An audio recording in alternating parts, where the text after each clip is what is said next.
Merci d'être sur la télévision Labari pour suivre le journal de ce jour, samedi 13 novembre 2021. Mesdames, Messieurs, bonsoir et bienvenue à tous. Une campagne a été lancée ce matin et c'est la campagne de lutte contre les mariages des enfants et les violences basées sur le genre, une initiative de l'Alliance des religieux pour le développement socio-éducatif, économique et sanitaire. L'objectif de cette campagne est de sensibiliser les communautés sur les conséquences de ces pratiques, nous précise Nafissa Yahaya et Nasser Seydou.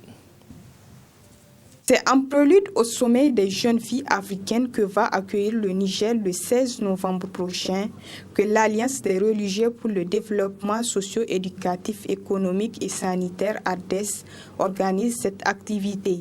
Une activité qui marque le lancement de la caravane de lutte contre le mariage d'enfants et les violences basées sur le genre.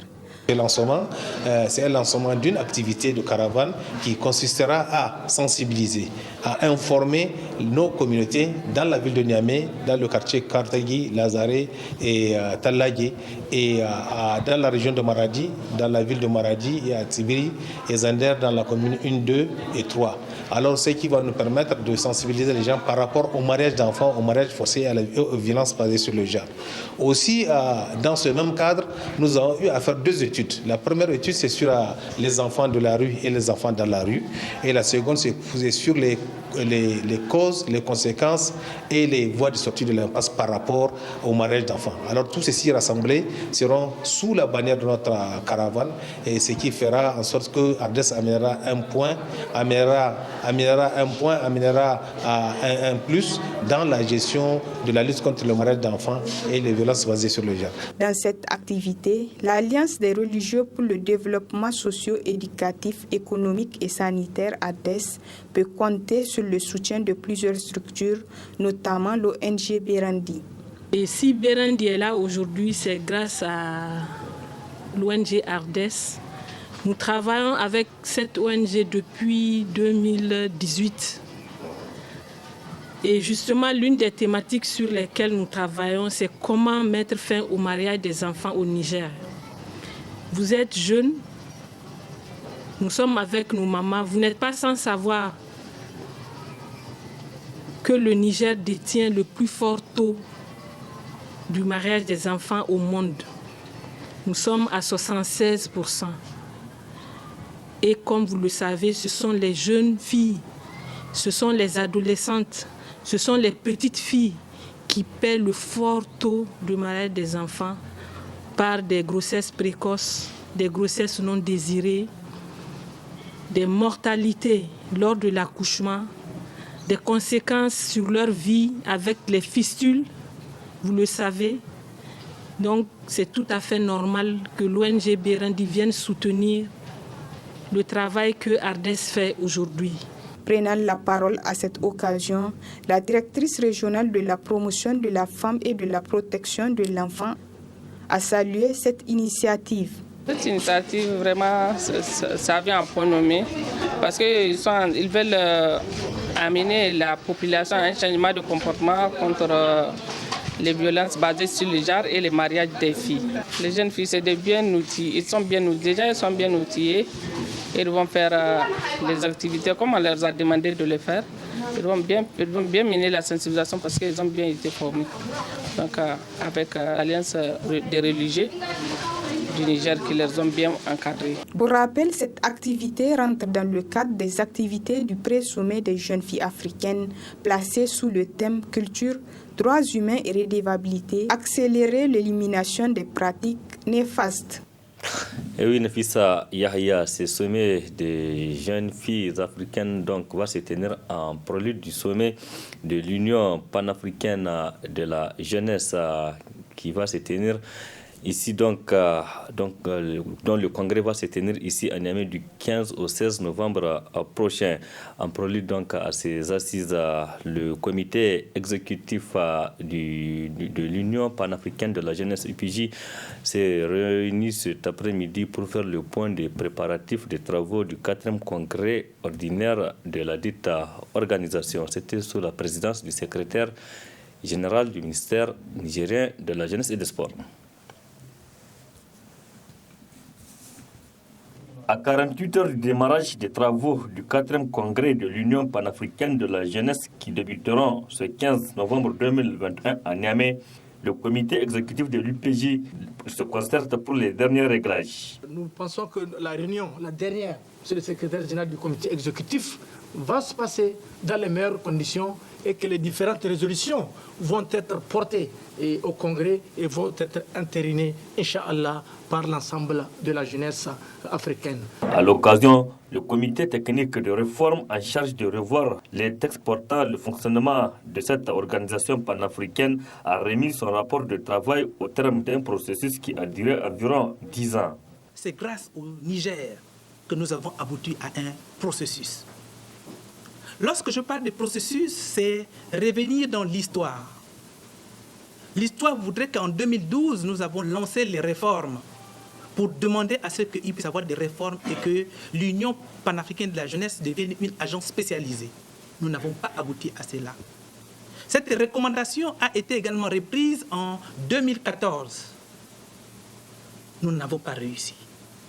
Et en 2017, nous sommes revenus avec la même recommandation qui a été donnée au comité exécutif pour faire aboutir ces dossiers. Ça a toujours été une difficulté. Donc, c'est vous dire combien de fois, aujourd'hui, nous arrivons à un processus finalisé qui doit faire honneur à la jeunesse africaine. Mais lorsqu'on parle des réformes, qu'est-ce qui doit changer? Que doit devenir l'Union panafricaine de la jeunesse?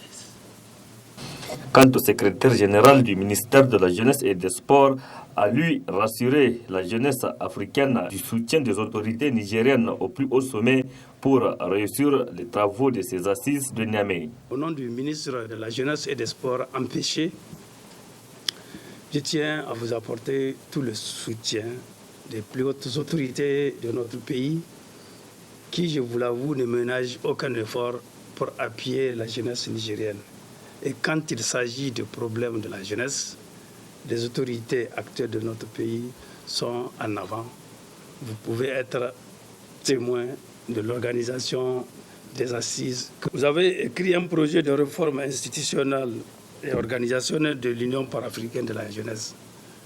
Ça veut dire que vous êtes longtemps, cette situation de la jeunesse que vous êtes, vous jeunes, vous incarne.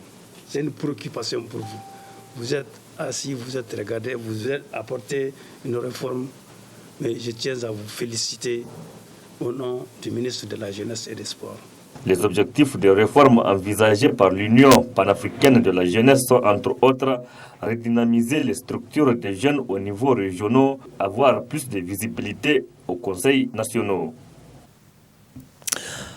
Le club génie civil de l'EMIG, c'est l'école des mines et d'industrie et de la géologie. Ce club a organisé ce samedi la 4e journée du génie civil sous le thème « La part de l'ingénieur génie civil dans la conduite des grands projets de génie civil au Niger ». La cérémonie de lancement de cette 4e journée est placée sous le parrainage du directeur de l'agence de modernisation des villes, Mokhtar Mahmoudou. Donc, précision avec Arrêté Salah et Abokar Saleh. D'entrée de jeu, les participants à cette 4e journée génie civil ont observé une minute de silence à la mémoire des 26 enfants du préscolaire décédés dans l'incendie de leur école à Maradi. Ensuite, s'en est suivi la série des allocutions où la présidente du club génie civil de l'EMIG était la première à prendre la parole pour souhaiter la bienvenue aux invités et saluer le soutien de leurs partenaires. Ces mots de bienvenue qui incombent traditionnellement à la présidente du club génie civil de prononcer m'offrent l'honneur et le privilège de m'adresser à une d'éminentes personnalités du monde des bâtiments et travaux publics, du monde de l'urbanisme et de l'architecture, mais aussi de décideurs politico-administratifs, en leur souhaitant et avant tout un cordial et chaleureux bienvenue.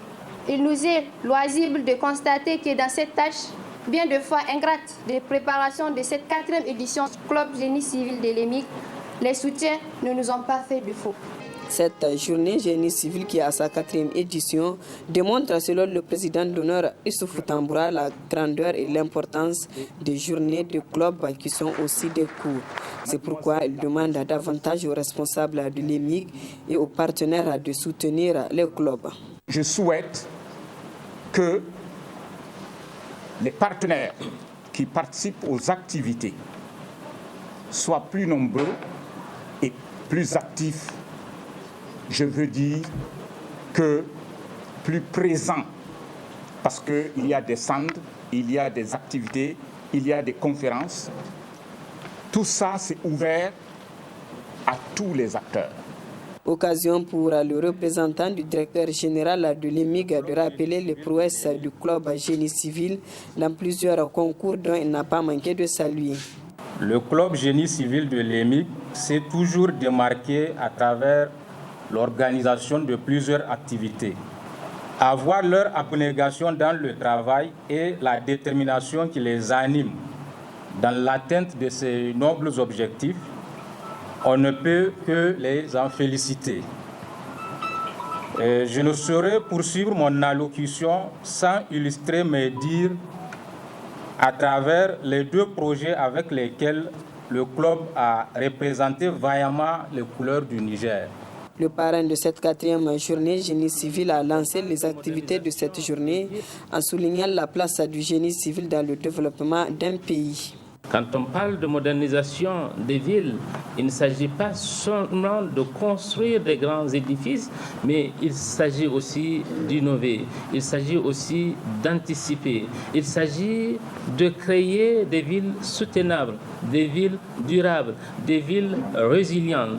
Et je pense que cela ne va passer que lorsque nous allons associer les ingénieurs. Et c'est ce qui justifie aujourd'hui notre participation aux différentes éditions de la journée génie civil que vous organisez. Le sérieux du club génie civil dans le travail lui a permis d'avoir plusieurs partenaires et sponsors, contribuant ainsi à la réussite de l'organisation de cette 4e journée.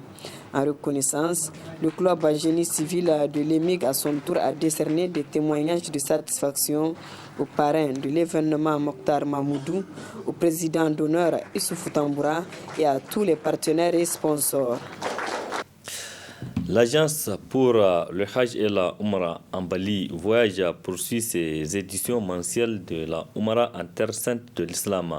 Après le retour des pèlerins du mois d'octobre dernier, une autre vague se prépare pour cette mi-novembre en attendant la Oumra du 15 décembre prochain. Tout se passe dans un contexte d'espoir pour la reprise du Hajj cette année. Voyons les préparatifs du petit Hajj, du petit et du grand pèlerinage dans ce reportage de nos confrères Ibrahim Yoro. Pour finir l'année de la voie d'Allah, l'agence de l'honorable Bachir Ambali organise successivement des éditions Oumara en septembre et décembre prochains. Malgré la suspension du grand pèlerinage depuis 2019, l'agence pour le Hajj et la Oumra Ambali Voyage est restée debout, droit dans ses bottes. À son actif, plusieurs éditions Oumra, dont la dernière en date vient de s'achever courant octobre dernier. Les préparatifs de la Oumra de décembre se déroulent normalement et cette édition intervient dans un contexte d'allègement des mesures sanitaires en Arabie Saoudite. Les mesures qui étaient vraiment instaurées il y a quelques mois sont en train d'être levées. Tout récemment, notre 3e vague de pèlerins Oumra, 3e phase, ont profité de lever de ces mesures-là. Si vous savez bien regarder, au niveau de la Kaaba, les barricades sont levées. Au niveau de tous les sites de pèlerinage, les mesures, les distanciations, tout ce qui était contraignant a été levé au niveau de l'Arabie Saoudite. Et voici la bonne nouvelle. pour les candidats au petit pèlerinage. De la même façon que la Oumara, la troisième Oumara s'est déroulée dans de meilleures conditions par rapport aux deux premières, nous estimons que la quatrième Oumara qui aura lieu en décembre se déroulera dans de meilleures en tout cas, conditions que la troisième Oumara. À l'agence de l'honorable Bachir Harouna Ambali, l'on offre aux musulmans une alternative de tourisme en cette fin d'année 2021. Le message que j'adresse aux musulmans nigériens, c'est d'aller visiter les sites touristiques religieux plutôt que d'aller visiter les sites touristiques classiques. Le message semble bien reçu puisque la liste des inscriptions s'allonge au jour le jour. Les gens sont en train déjà de s'inscrire. Tout à l'heure, il y avait deux bonnes dames qui étaient déjà venues s'inscrire pour aujourd'hui même. Oui, nous avons vraiment régulièrement des inscriptions. Donc il y a d'autres qui viennent s'inscrire pour la Oumara de décembre et d'autres qui s'inscrivent déjà pour la Oumara Ramadan. D'ailleurs, il n'y a pas que les inscriptions pour la Oumra. Les candidats au Hajj ne sont pas non plus en marge. Car, selon la tendance saoudienne, la suspension du grand pèlerinage sera certainement levée cette année. En tout cas, l'espoir est bien permis. Pour l'âge, déjà, les gens qui se sont inscrits en 2021 ont renouvelé, d'autres ont renouvelé leur inscription et de nouvelles inscriptions sont venues s'ajouter aux anciennes inscriptions pour 2022. En dépit des épreuves imposées par la pandémie de Covid-19 ayant eu pour conséquence la faillite de certaines agences, grâce à l'expérience de ses responsables et leur esprit de créativité, Ambali Voyage a su garder la tête hors de l'eau pendant cette difficile traversée. Et voilà qui peut rassurer les candidats à la Oumra et même au Hajj 2022.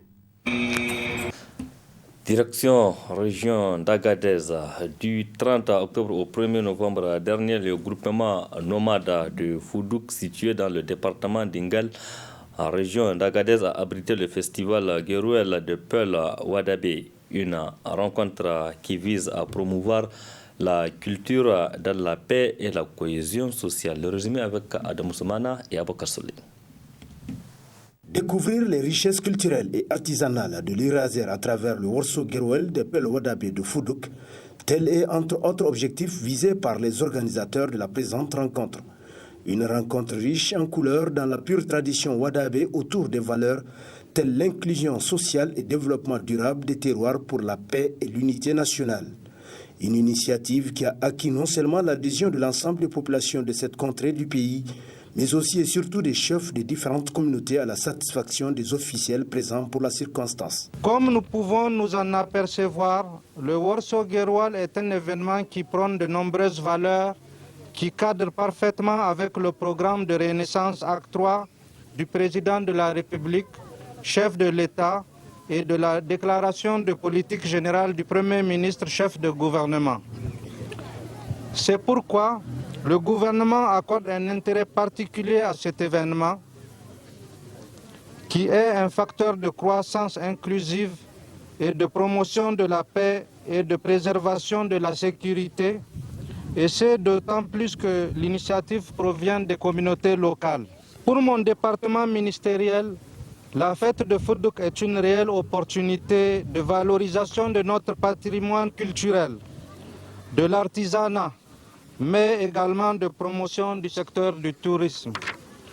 Nous devons alors tous nous engager à préserver et à perpétuer cette importante richesse qui pourrait être positionnée à l'avenir sur le marché national et international comme produit d'appel touristique. Le président de la République, son principal souci, c'est vraiment d'amener la stabilité dans le pays, la sécurité et la cohésion sociale. C'est son cheval de bataille. Cette fête-là, ça montre déjà que le souci du président de la République est venu aujourd'hui pour montrer à ce peuple-là, ce peuple nomade, que le gouvernement est avec lui, qu'on n'oublie personne, que le président est là, il n'oublie personne. Il a tout le monde dans son esprit. Cette fête célébrée depuis la nuit des temps par cette communauté et dont la présente édition marque sa valorisation au-delà des frontières nationales, a enregistré la présence d'éminentes personnalités tant coutumières que culturelles. Face aux problèmes que nous vivons dans nos pays actuellement, les réponses à ces problèmes doivent être africaines. Voilà. Et la culture est un facteur de résilience et de cohésion sociale très important. Il faut une inclusion dans la défense de nos pays, dans la gestion de l'économie et de la politique de nos pays. Il faut une intégration de toutes les communautés, des femmes et des jeunes. Je trouve que ce genre de festival est très important puisque ils sont là pour nous rappeler que le Niger, ce n'est pas Niamey, ce n'est pas que Niamey, que le Niger c'est vaste et que si nous voulons parler d'intégration, si nous voulons parler de régionalisation, c'est aussi en même temps une intégration. C'est pour que chaque région ait le temps de s'exprimer et d'être valorisée sur l'ensemble du territoire et que chaque Nigérien se dise que chaque patrimoine de chaque territoire du Niger est aussi un patrimoine personnel, national, régional, africain et universel. Et donc je suis vraiment contente d'être là et d'apprendre qu'il existe ce terroir qui porte des patrimoines matériels et immatériels, des arts de vivre qui sont originaux et qui sont intéressants à partager, qui sont intéressants à conserver et aussi à valoriser. Vraiment, c'est un patrimoine qu'on doit sauvegarder. Comme on l'a dit, à travers cet événement, et on permet à ces personnes qui sont en zone rurale de se développer. Et je pense que cette fête qu'on vient de commencer va prendre son envol. Qu'est-ce que j'appelle son envol? On est à la première édition, j'espère qu'on va continuer. Nous, on est là pour se battre et les partenaires techniques et financiers, ils sont là pour nous accompagner.